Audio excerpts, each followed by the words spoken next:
El engaño es la estrategia clave de Satanás, y él es el Dios de este mundo y usa el engaño de toda manera posible en la que puede. Esta mañana solo quiero hablar de la realidad del engaño, de una narrativa muy clara en la Escritura. Quiero que vaya a Mateo capítulo 26. Ahora usted va a tener que tener su Biblia a la mano porque vamos a hacer algo como lo que hemos estado haciendo al cubrir porciones grandes de la Escritura juntos. Simplemente para recordarle el hecho que Satanás es un engañador, él plantó a un engañador entre los 12 discípulos, ahí junto a los fieles. Esta siempre ha sido su estrategia. He estado leyendo algunas encuestas en esta última semana en los que se le han hecho preguntas a, entre comillas, evangélicos. Evangélico es un término que viene del término griego evangelizo, que significa predicar el evangelio, entonces supuestamente creyentes en el evangelio.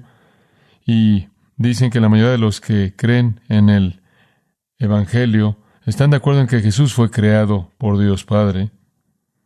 La mayoría de los evangélicos creen que Dios acepta cualquier religión y deja que entre gente a su cielo. Esos son los evangélicos contemporáneos. No es verdad.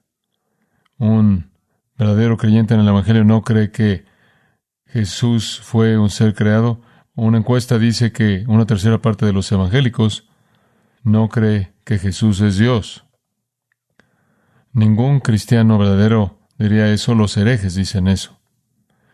Los apóstatas dicen eso. Y aquellos que rechazan el evangelio dicen eso. Pero de alguna manera se ha vuelto aceptable creer eso y de esa manera también ser considerado un evangélico. Si usted piensa que la pandemia ha creado confusión, simplemente recuerde que esa confusión tiene que ver con la vida temporal.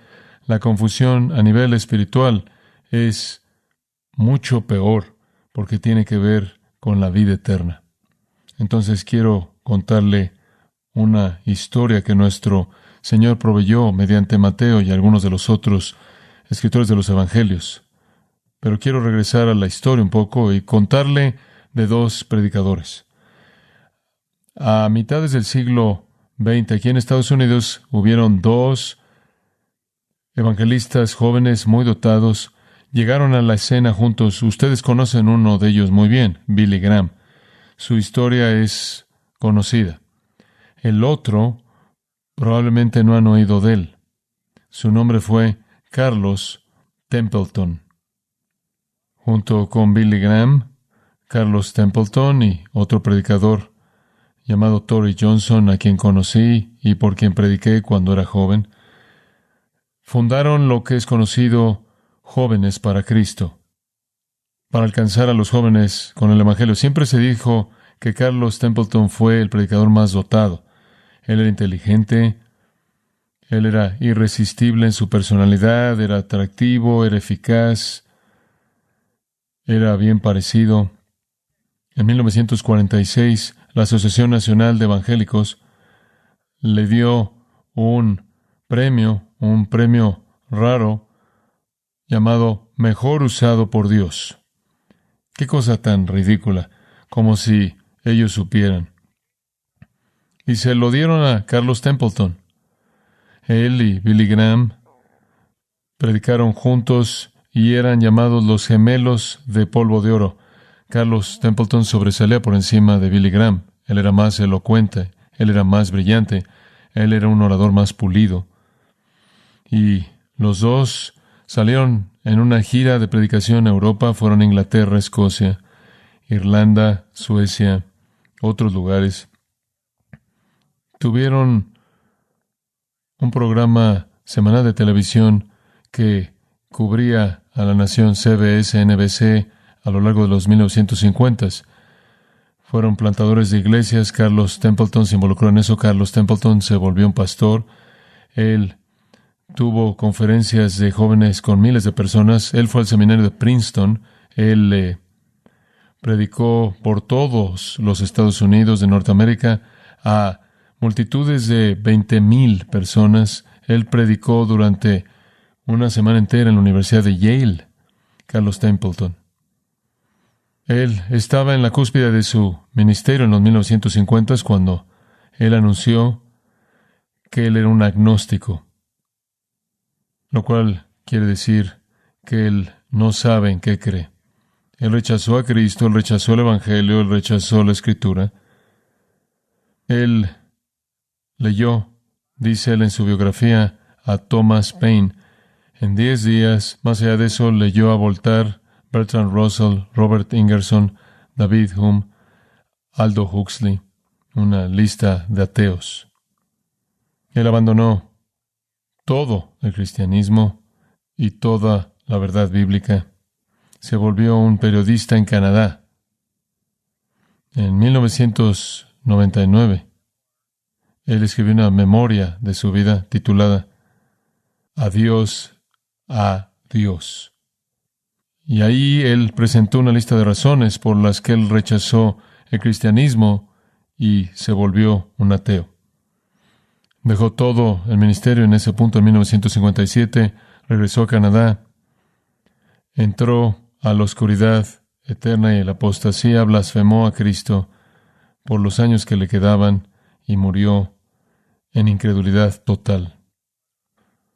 ¿Hay otros predicadores como él? Claro. Sabemos que son fraudes, no siempre, pero así es como Satanás opera. Pero quiero que vea 2 predicadores más que nuestro Señor nos presentó en la historia maravillosa de Mateo 26 y 27. Esta es una historia de 2 predicadores y una historia de 2 tristezas. Es una historia de 2 hombres que usted conoce muy bien. Ambos tuvieron el privilegio excepcional, ambos tuvieron la oportunidad excepcional que jamás se le ha concedido a cualquier ser humano. Ambos fueron llamados por Jesús de manera personal. Ambos respondieron a ese llamado y ambos siguieron a Jesús durante el tiempo de su ministerio. Y ambos declararon de manera repetida su devoción personal al Señor Jesucristo. Ambos fueron preparados de manera personal por Jesús para el ministerio. Ambos fueron instruidos de manera personal por Jesús. Diríamos en términos contemporáneos, estuvieron en su grupo pequeño. Les enseñó mediante precepto, les enseñó mediante proposición, les enseñó mediante ejemplo, les enseñó a conocer a Dios, a conocer la voluntad de Dios, la palabra de Dios y a vivirla de manera obediente. Ambos vieron todos los milagros que Jesús hizo. Ambos vieron la revelación amplia de su naturaleza divina diariamente. Ambos vieron su poder sobre los demonios, su poder sobre la enfermedad, su poder sobre la muerte, su poder sobre la naturaleza. Ambos lo oyeron respondiendo toda pregunta teológica de manera perfecta, de manera veraz, clara y profunda. Ambos lo vieron evaluar a toda persona que jamás conoció de manera perfecta y de manera veraz en términos de la condición del corazón de esa persona. Ambos fueron confrontados diariamente con la realidad del pecado y sus efectos y la necesidad de salvación. Ambos fueron instruidos acerca del cielo eterno. Ambos fueron instruidos del infierno eterno. Ambos recibieron y usaron el poder disponible del Señor Jesús para llevar a cabo milagros de curación e incluso ejercieron autoridad sobre los demonios.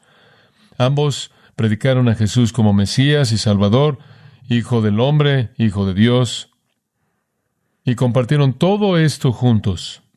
Fueron expuestos al Señor Jesucristo exactamente de la misma manera. Y hay más.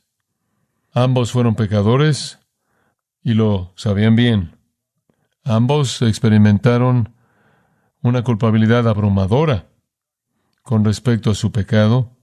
Ambos se entregaron a Satanás para llevar su causa en contra del Hijo de Dios. Ambos traicionaron a Jesús. de manera osada, enfática y pública, y lo traicionaron al final de sus años con él, apenas antes de que él fuera crucificado. Ambos fueron devastados por lo que habían hecho.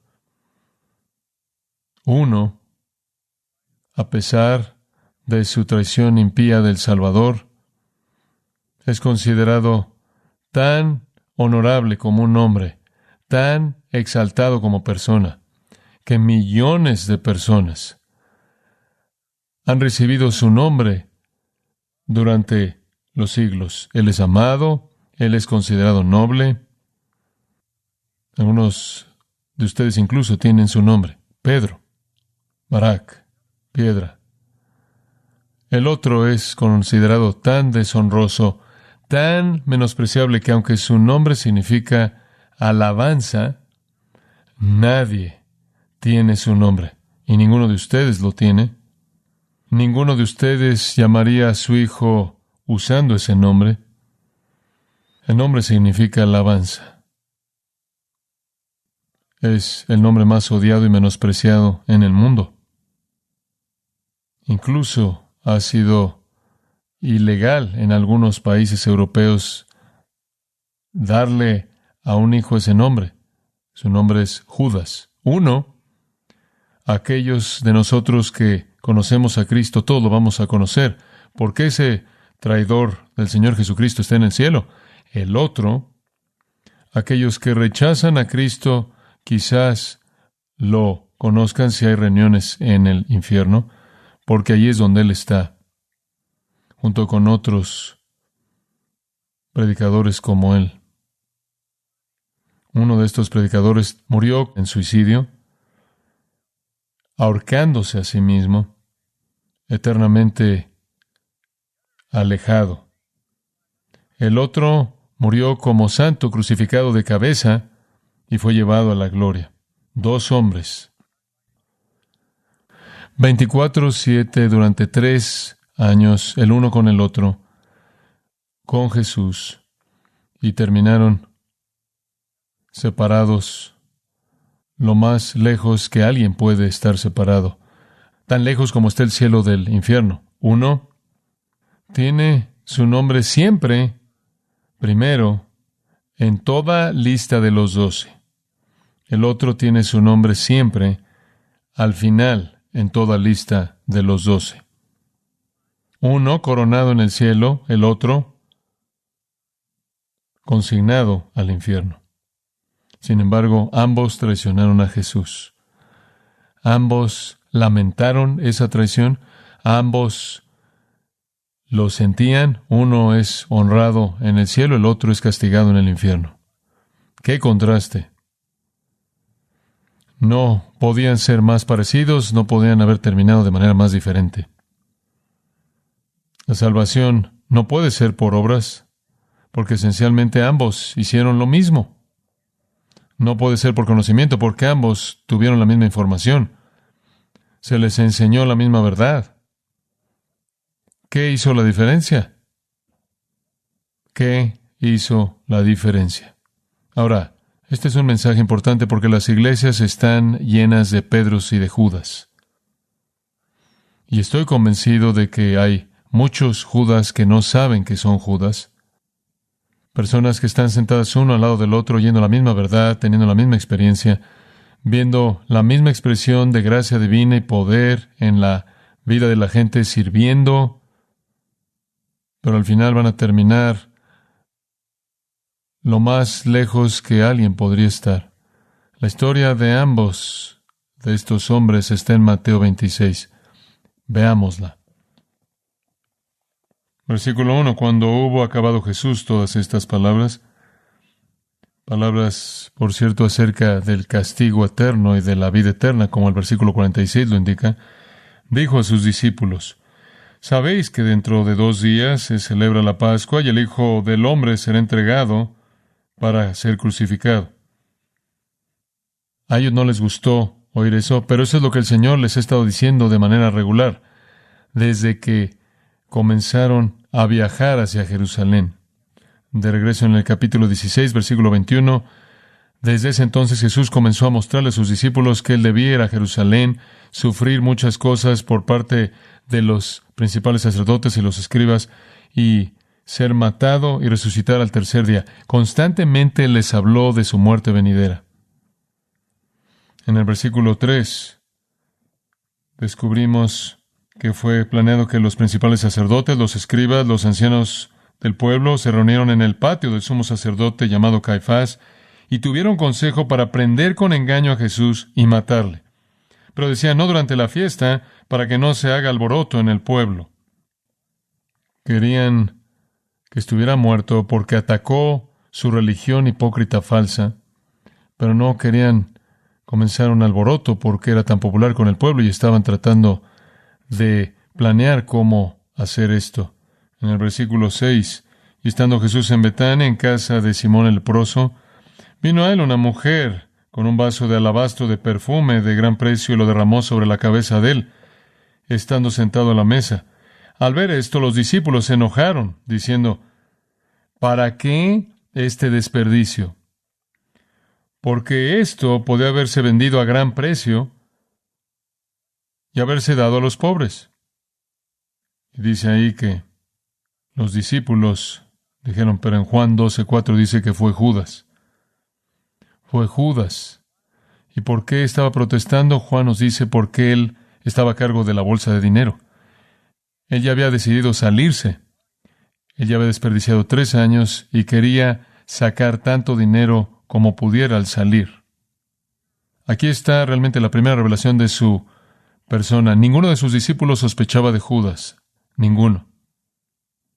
Pero él se revela a sí mismo al enojarse porque esto está siendo desperdiciado cuando el dinero podría haber sido colocado en la bolsa, y dijo eso porque él estaba a cargo de la bolsa.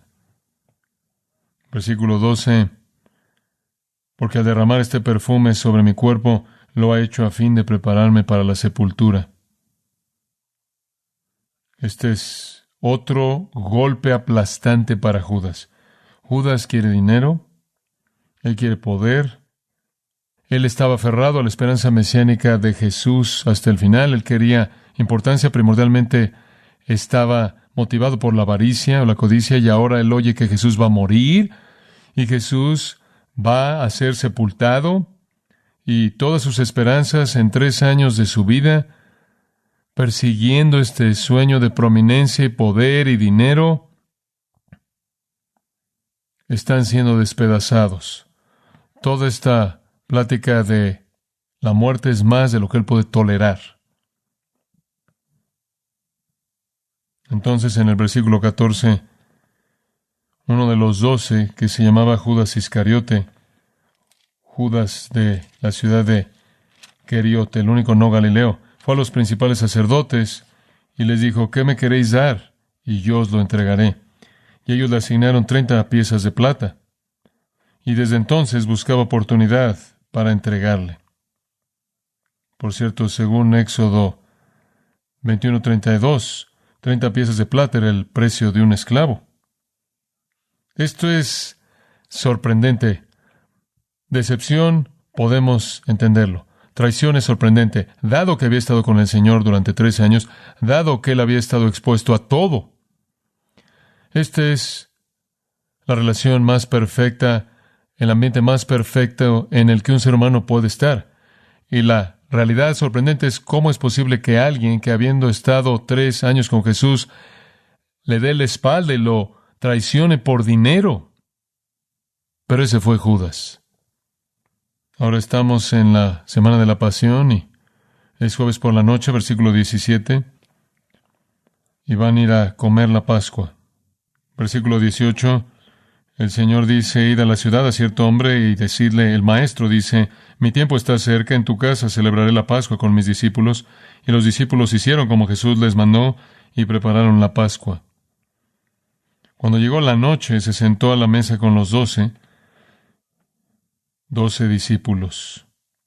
Y mientras comían, versículo 21, dijo, de cierto os digo, que uno de vosotros me va a entregar. Será difícil imaginarse la sorpresa, el horror la impresión. Y no tenían idea de quién sería ese traidor. Y tuvieron la suficiente honestidad con su propia pecaminosidad de pensar que podría ser uno de ellos. Versículo 22. Y entristecidos en gran manera, comenzó cada uno de ellos a decirle: ¿soy yo, Señor? Entonces él respondiendo dijo: el que mete la mano conmigo en el plato, ese me va a entregar. A la verdad, el Hijo del Hombre va, según está escrito de él, mas ay de aquel hombre. Ay significa maldecir o condenar. Ay de aquel hombre por quien el Hijo del Hombre es entregado. Bueno le fuera ese hombre no haber nacido. Entonces, respondiendo Judas, el que le entregaba, dijo: soy yo, maestro. Él necesitaba decir eso porque todos lo estaban diciendo. Jesús le dijo: tú lo has dicho. Creo que eso es lo más horrendo que se puede decir de un ser humano. Bueno le fuera ese hombre no haber nacido, porque una vez nacido nunca morirá. Judas no puede esconderse de Jesús. Ahí en el versículo 30, y cuando hubieron cantado el himno, salieron al monte de los olivos. Esa tarde, esa Pascua se acabó. El traidor fue desenmascarado. Jesús se llevó con él a Pedro, Jacobo y Juan para orar porque él tenía que derramar su alma al Padre. Comenzando en el versículo 36, usted lo tiene a él viniendo a Getsemaní y les pide que oran con él, pero todos se quedan dormidos. Cada vez que él regresa, ellos están durmiendo. Versículo 43, vino otra vez y los halló durmiendo porque los ojos de ellos estaban cargados de sueño. Y dejándolos se fue de nuevo, lloró por tercera vez, diciendo las mismas palabras. Entonces vino a sus discípulos y les dijo: dormid ya y descansad. Y aquí ha llegado la hora, y el Hijo del Hombre es entregado en manos de pecadores. ¿No pudieron orar conmigo conforme enfrentaba esto? Y él dijo: levantaos, vamos, ved, se acerca el que me entrega. En ese punto Judas entra en acción. Versículo 47. Mientras todavía hablaba, vino Judas, uno de los 12, y con él mucha gente con espadas y palos, de parte de los principales sacerdotes y de los ancianos del pueblo. Observe cómo Judas es identificado, uno de los 12. Siempre identificado de esa manera en los evangelios, siempre, para mostrar la maldad y el asombro de la traición de este hombre. En este punto claro, Satanás entró en Judas. En Juan capítulo 6, versículo 70, Jesús viendo a sus discípulos, dijo, viendo a sus discípulos: uno de vosotros es un diablo, uno de vosotros es un diablo. Juan 13, versículo 2, dice que el diablo puso en el corazón de Judas traicionar a Jesús. Y en Juan 13, 27 dice que Satanás entró en Judas. Uno de ustedes es un adversario. Ese era Judas. El diablo puso en su corazón traicionar a Jesús. Le dio el pensamiento y después tomó control total. Juan 13:27 entró en Judas. Él fue poseído por Satanás. Versículo 48. Y el que le entregaba les había dado señal diciendo: al que yo besare, ese es, prendedle. Y enseguida se acercó a Jesús y dijo: salve, maestro. Y le besó de manera repetida en el original. Y Jesús le dijo: amigo. Y usó, por cierto, no la palabra normal para amigo, sino asociado. Amigo, ¿a qué vienes? Entonces se acercaron y echaron mano a Jesús y le prendieron. En ese punto pasamos al versículo 57. Los que prendieron a Jesús le llevaron al sumo sacerdote Caifás, y usted conoce el resto de la historia de los juicios. Pase al versículo 65. Entonces el sumo sacerdote rasgó sus vestiduras, diciendo con respecto a Jesús: ha blasfemado, ha blasfemado. Blasfemado al declarar que Él es el Hijo de Dios. ¿Qué más necesidad tenemos de testigos? He aquí, ahora mismo habéis oído su blasfemia. ¿Qué os parece? Y respondiendo ellos dijeron: es reo de muerte. Entonces le escupieron en el rostro y le dieron de puñetazos, y otros le abofeteaban, diciendo: profetízanos, Cristo, Mesías, ¿quién es el que te golpeó? La acción de Judas llevó a esta blasfemia verdadera, conforme los líderes judíos blasfemaron al Hijo de Dios. Vaya al capítulo 27, versículo 1. Venida la mañana, todos los principales sacerdotes y los ancianos del pueblo entraron en consejo contra Jesús para entregarle a muerte, y le llevaron atado, y le entregaron a Poncio Pilato, el gobernador. Solo quiero señalar una palabra en el versículo 1. Todos los principales sacerdotes, todo el Sanedrín, todos los ancianos del pueblo, todos ellos entraron en consejo contra Jesús para entregarle a muerte. Fue una decisión unánime. Después, la tragedia de Judas llega a su momento crucial. Versículo 3. Entonces Judas, el que le había entregado, viendo que era condenado, devolvió arrepentido las 30 piezas de plata a los principales sacerdotes y a los ancianos, diciendo: yo he pecado entregando sangre inocente. Mas ellos dijeron: ¿qué nos importa a nosotros? Allá tú. Nos diste lo que queríamos. Tú nos llevaste a Jesús en la oscuridad. Y arrojando las piezas de plata en el templo, salió. Y un fin muy simple, y fue y se ahorcó. Los principales sacerdotes, tomando las piezas de plata, dijeron: no es lícito echarlas en el tesoro de las ofrendas. Esa es una afirmación de legalismo como ningún otro que he leído. Están a punto de matar al Hijo de Dios, pero no van a romper una de sus reglas ridículas. No es lícito echarlas en el tesoro de las ofrendas porque es precio de sangre. Iban a tomar el dinero y ejecutar al Mesías, pero no iban a colocarlo en el tesoro del templo. Y después de consultar, compraron con ellas el campo del alfarero para sepultura de los extranjeros. Por lo cual aquel campo se llama hasta el día de hoy campo de sangre. Así se cumplió lo dicho por el profeta Jeremías, cuando dijo: y tomaron las 30 piezas de plata, precio del apreciado, según precio puesto por los hijos de Israel, y las dieron para el campo del alfarero, como me ordenó el Señor.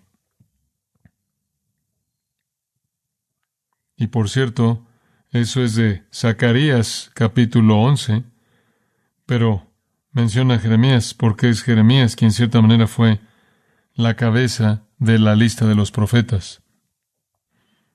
La lista de los profetas del Antiguo Testamento hebreo comenzaba con Jeremías. La tragedia horrible de Judas, la tragedia más grande de la historia humana debido a la oportunidad sin paralelos. ¿Sabe una cosa? Nuestro Señor dijo: al que mucho se le da, mucho se le demandará. Él dijo eso como una advertencia. Como una advertencia, usted no debe estar demasiado cercano a la verdad porque las implicaciones de rechazarla son más severas que cualquier cosa que usted podría hacer. Judas es la tragedia más grande en la historia humana debido a su privilegio sin paralelos. Él es definitivo en la oportunidad desperdiciada. Él fue avaro, él fue materialista, él amaba el dinero, él estaba motivado por un deseo por las riquezas.